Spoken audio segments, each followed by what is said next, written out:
CM Revanth Reddy cabinet లో మంత్రి ఆ నేత కొద్ది రోజుల క్రితమే మంత్రిగా బాధ్యతలు తీసుకున్నారు. ఇప్పుడు ఆయన మంత్రి పదవికి డెడ్ లైన్ దగ్గర పడుతోందా? మరో 3 నెలల్లో ఏదైనా సభకు ఎన్నిక కాకపోతే మంత్రి పదవి ఊస్టింగే అన్న చర్చ జరుగుతోందా? ఇప్పుడు అజారుద్దీన్ మంత్రి టీపీసీసీ చీఫ్ మరో కాంగ్రెస్ నేత పోస్టింగ్ ఎసురు తెచ్చిందా? అజారుగా మంత్రిగా కొనసాగాలంటే ఈ ఇద్దరిలో ఎవరో ఒకరు ఎమ్మెల్సీ పదవికి రాజీనామా చేయాల్సిందేనా?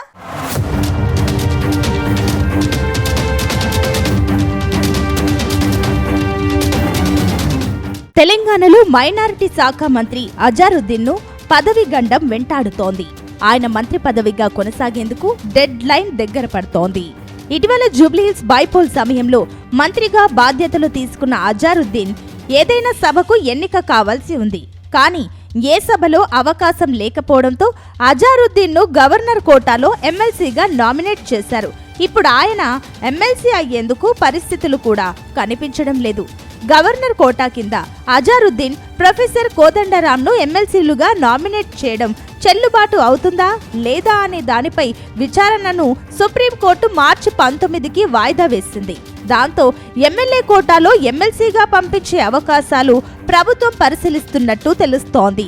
అందుకే ఎమ్మెల్యే కోటా ఎమ్మెల్సీలుగా టీపీసీసీ చీఫ్ మహేష్ కుమార్ గౌడ్, బల్మూరి వెంకట్లో ఎవరైనా ఒకరిని రాజీనామా చేయించి ఆ స్థానంలో అజారుద్దీన్ ను ఎంపిక చేసే యోచనలో సీఎం రేవంత్ రెడ్డి ఉన్నట్టు తెలుస్తోంది.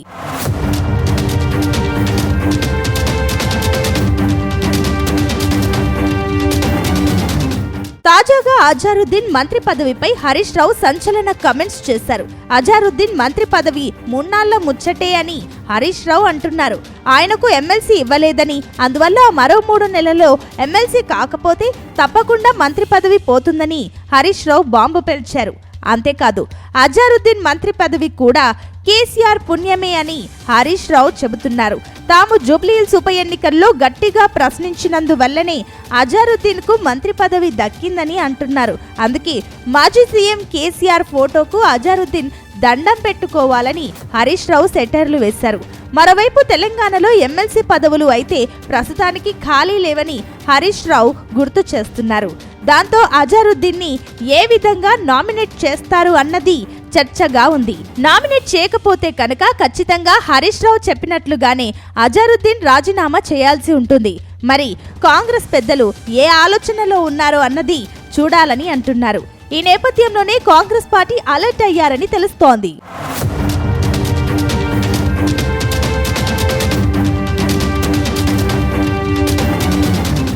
ఇక ఉమ్మడి రాష్ట్రంలో ఏ సభలో పదవి దక్కక మంత్రి పదవి పోగొట్టుకున్న సందర్భాలు ఉన్నాయి.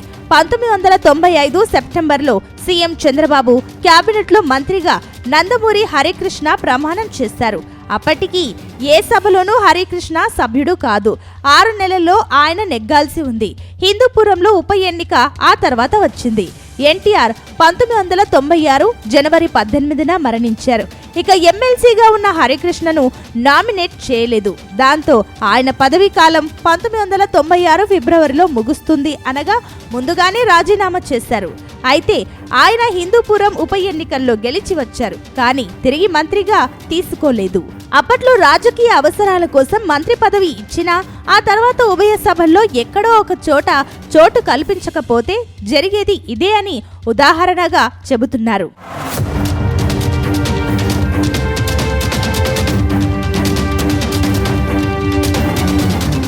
ప్రస్తుతం అజారుద్దీన్ ను మంత్రిగా కాపాడుకోవడంపై సీఎం రేవంత్ రెడ్డి ఫోకస్ పెట్టారు. ఇందులో భాగంగా అజారుద్దీన్ ను ఎమ్మెల్సీగా నియమిస్తున్నట్టు ప్రకటన చేశారు. దాంతో అజారుద్దీన్ ను పెద్దల సభకు పంపడానికి అందుబాటులో ఉన్న సాధ్యాలపైన ప్రభుత్వం కసరత్తు మొదలుపెట్టినట్టు తెలుస్తోంది. గతేడాది అక్టోబర్లో మంత్రిగా అజారుద్దీన్ ప్రమాణం చేశారు. మంత్రిగా బాధ్యతలు తీసుకున్న 6 నెలల్లోగా ఆయన ఏదైనా సభకు ఎన్నిక కావాల్సి ఉంది.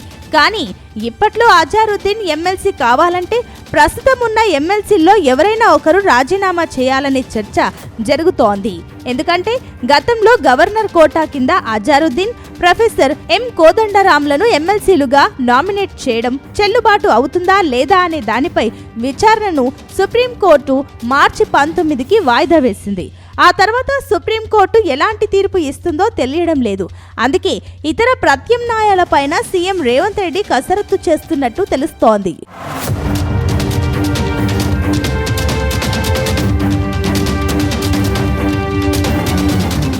ఇదిలా ఉంటే రాష్ట్రంలో కాంగ్రెస్ పార్టీ అధికారంలోకి వచ్చాక మహేష్ కుమార్ గౌడ్, బల్మూరి వెంకట్ ఎమ్మెల్సీలు అయ్యారు.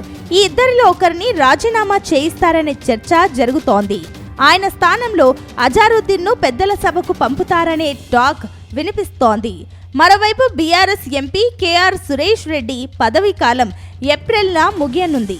ఆ సీటు కాంగ్రెస్ పార్టీకే దక్కబోతోంది. దాంతో ఎమ్మెల్సీగా రాజీనామా చేసిన నేతకు రాజ్యసభకు పంపిస్తారనే చర్చ జరుగుతోంది.